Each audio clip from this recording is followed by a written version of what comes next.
The freshman 15 refers to the weight students gain during their first year of college. Economic analysis and economic reasoning can actually provide a solution to help reduce the freshman 15 or minimize its impacts. My name's Matt Rosu. I'm Dean of the Sigmund Weiss School of Business and a professor of economics at Susquehanna University. I like to make economic content that is relatable and fun, often using pop culture. This video is not, but please click like and subscribe if you'd like to see more of this content. Now let's get to the lesson. So while the actual amount of the weight gain does appear to be less than 15 pounds, I'll put a link to a couple studies, there does seem to be verified evidence that indeed freshmen do gain weight on average during their first year of college, and quite a bit more than the public at large. Now, there's certainly a number of factors that can lead to this weight gain, but economic analysis can really help identify one specific problem that must be leading to part of the freshman 15, and that's the dining services. Before we get to the problem, we need to look at marginal analysis and consumer behavior theory. So marginal analysis is looking at where people are situated at the moment and what decision they'll make based on that specific moment. And through economics, we learn that it's appropriate for consumers to purchase products until the extra benefit, which is called the marginal utility by economists, of consuming the very next product equals the price. So the marginal utility equals the price. Once that happens, then you stop purchasing more units of a product. As an example, let's consider somebody who likes going to movies. And how many movies do they see in a particular month? Well, the first movie that a person might see in the month to them is worth a lot. The person really likes movies. So let's say it's worth $40 to that person. If the price of a ticket's $10, person's happily seeing that first movie, right? The extra benefit, the marginal utility, is 40 if the price is only 10. That's a lot of what economists call consumer surplus. Now, for a movie buff, the second movie in a month will still be great. Won't be worth $40, but maybe let's say it's worth $15 or $20 to our movie buff.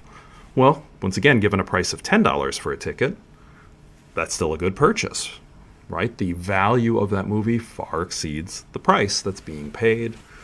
So a person would see a second movie in a month.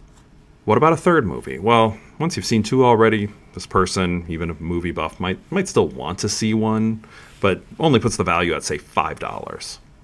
Well, now if the price is $10, the person won't see a third movie in a month. They would stop at 2. Once again, you go to the point where the extra value of one more unit reaches the cost. Once it's below that, the person stops purchasing. So they'd stop at 2 tickets in a given month. Well, how does this relate to the freshman 15 weight gain, you might ask? Well, it relates because so many colleges use buffets for their dining hall, for their dining services. And this is actually a bit problematic when it comes to weight gain. So suppose it's lunchtime and you're considering pizza, and the price is $2 per slice. And let's say it's at an actual restaurant that's charging you by the slice. We're not at a buffet at the moment. It's lunchtime, you're hungry. That first slice is worth a lot to you. Maybe it's worth $10, but you only have to pay 2. Really good value. You're happily buying that first slice of pizza. Now, after you have one slice of pizza, okay, you're not quite as hungry, the edge has been taken off, but you're still hungry. You'd still like a piece of pizza, and maybe you value that second piece of pizza at $4. Well, if a store is selling pizza at $2 a slice, $4 value, $2 slice, you're happily buying that second slice. What about a third piece of pizza? Well, now you've had 2. You wouldn't mind another piece of pizza, but let's say you put a value of $1 on that. The extra value from having one extra slice of pizza is $1. Well, at a price of $2, you wouldn't want to buy that third slice of pizza because it's only worth $1 to you. You would have to pay $2. So you'd stop at 2 slices of pizza. That wouldn't be the case if it was a buffet, however. At a buffet, you pay to get in, and then you choose whatever you'd like. So at a buffet, you would indeed eat that third slice, and it would be optimal to do so because you find a value of that piece of pizza at $1, and the extra cost of buying that third piece is $0. You don't have to pay anything extra. The implication of buffets for college students is pretty big, right?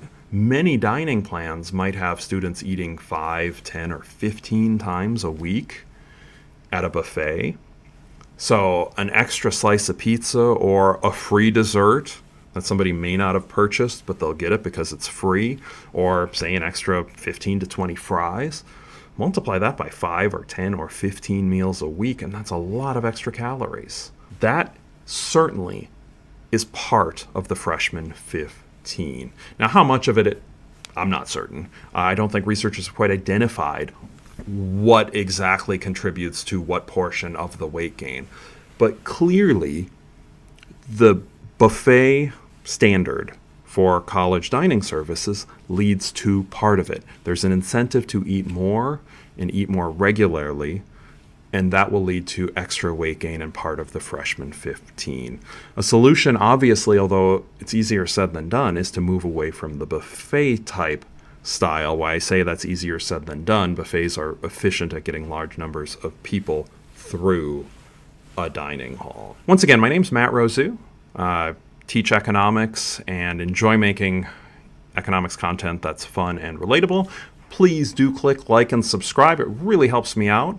And I look forward to seeing you in the next video.